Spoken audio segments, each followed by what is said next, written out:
In a world obsessed with speed, fame, and fleeting glory, some things, some people, transcend it all. They become legends, icons. He was the king of Hollywood, the man whose name needed no introduction, not Clark Gable, just Gable. And in 1955, at the pinnacle of his stardom, he did what every man of taste, power, and presence dreams of. He bought the car that would come to define the golden age of motoring, the Mercedes-Benz 300SL Gullwing. This wasn't just a car. It was a silver-winged chariot, part machine, part myth, a rocket in the shape of a coupe, born from Le Mans glory, wrapped in curves no studio artist could sculpt better. But this one belonged to Gable. In the next few minutes, you won't just hear a story. You'll step inside it, feel it rumble beneath your feet, smell the oil, hear the echoes of a man who once ruled the screen and called this car his own. This isn't just a drive. It's time travel, with a Hollywood passport and 215 horsepower under your right foot.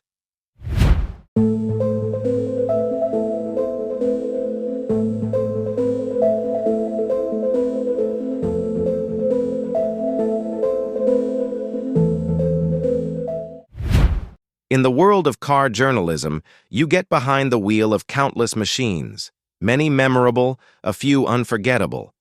But once in a while, you sit inside, something haunting, something that whispers stories the moment your fingers touch the steering wheel. That's exactly what this is, a silver bullet of history, a 1955 Mercedes-Benz 300SL Gullwing coupe, one of just 1/400 ever built. But this isn't just any Gullwing. This was Gable's Gullwing. You don't need to say Clark Gable, just Gable is enough. The man with the pencil-thin mustache, the steely charisma, and that immortal line from Gone with the Wind. He was Hollywood's original leading man. And this was his car. Delivered new to Gable in 1955 at Mercedes-Benz of Hollywood, this Gullwing wasn't just a toy, it was a statement. Just picture it. Gable, 6'1", folding himself awkwardly over the high sills of those iconic top-hinged doors, slipping into the leather-lined cockpit for the first time. His wife, actress Kay Spreckles, laughing beside him. Dealership staff and pedestrians gathering around, cameras clicking as the king of Hollywood fired up his German thoroughbred and eased it into Los Angeles traffic. Once back at their Encino estate, Gable would have called over friends like MGM's publicity boss Howard Strickling. Whiskey poured, cigars lit, and the men stood under the Southern California twilight, admiring those radical curves. "She's sure something, Clark," they'd say. And you can just see that Gable grin lighting up the driveway. This car sat through mornings in the driveway, glistening with dew as Gable rushed off to film another classic. It idled in the studio lots next to stars like Monroe, Lancaster, and Stewart, each stealing glances at the space-age beauty in the King's parking spot. It flew over canyon roads and desert flats, freeing Gable from the pressures of the set, the makeup chairs, and the relentless eye of the camera. The Gullwing was with him until the end. After wrapping the emotionally and physically demanding shoot of The Misfits, alongside Marilyn Monroe and Montgomery Clift, Gable suffered a fatal heart attack in November 1960. Just 2 weeks before, he'd raced across the Nevada desert. With cinematographer Doc Kaminsky, Gable in the Gullwing, Kaminsky in a brand new Austin Healey. Kaminsky would later recall how Gable's presence, and his car, stole the show. Clark Gable pulls up next to me in his Gullwing and says, "Hi, Doc, how's it going?" And the girl I was with nearly fainted. Following Gable's sudden passing, the Gullwing eventually passed through a few lucky hands, first to comic strip creator Harry Henningsen, then to entrepreneur Charles R. Wood, and finally in 2003 to Bob Howard, president of Mercedes-Benz of Oklahoma City. Today, Gable's Gullwing is displayed like a crown jewel on the dealership floor, drawing stares from visitors who might not even know what they're looking at, but they feel it. The aura, the legend. And today, it's not just a display. It's alive again. Climbing into the Gullwing is like entering a capsule built for legends. You carefully swing in your legs. Remember, even Gable had to navigate the awkward sill. The cabin feels compact, yet intimate.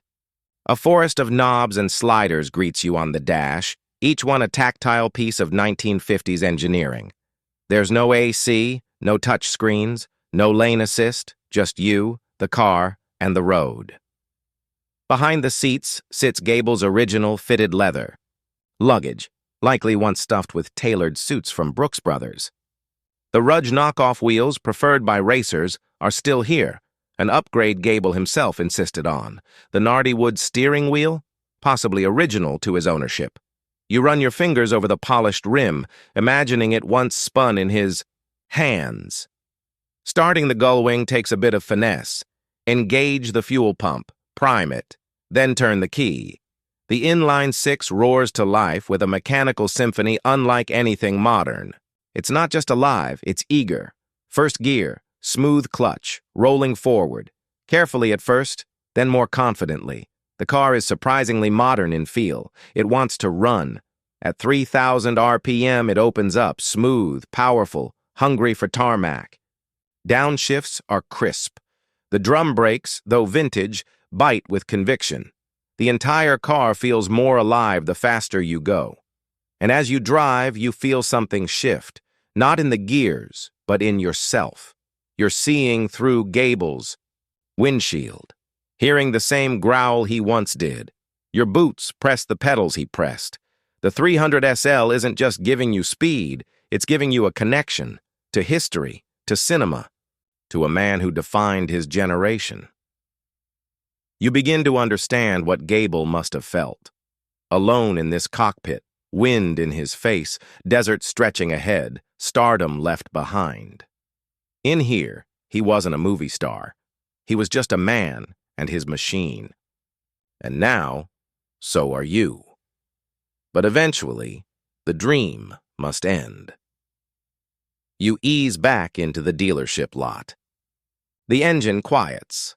The door swings up, you step out, reluctant, heart still racing. The Gullwing is rolled onto a trailer. You begin scribbling your notes but pause on one word. Gable. You look up, and just like that, it's gone. Vanished into the Oklahoma wind, like a silver phantom from a more glamorous time. There are cars that are rare. There are cars that are fast. There are cars that make people turn their heads, and then there are cars like this, cars that have lived. This 1955 Mercedes-Benz 300SL Gullwing isn't just chrome and combustion, it's memory, motion, and myth.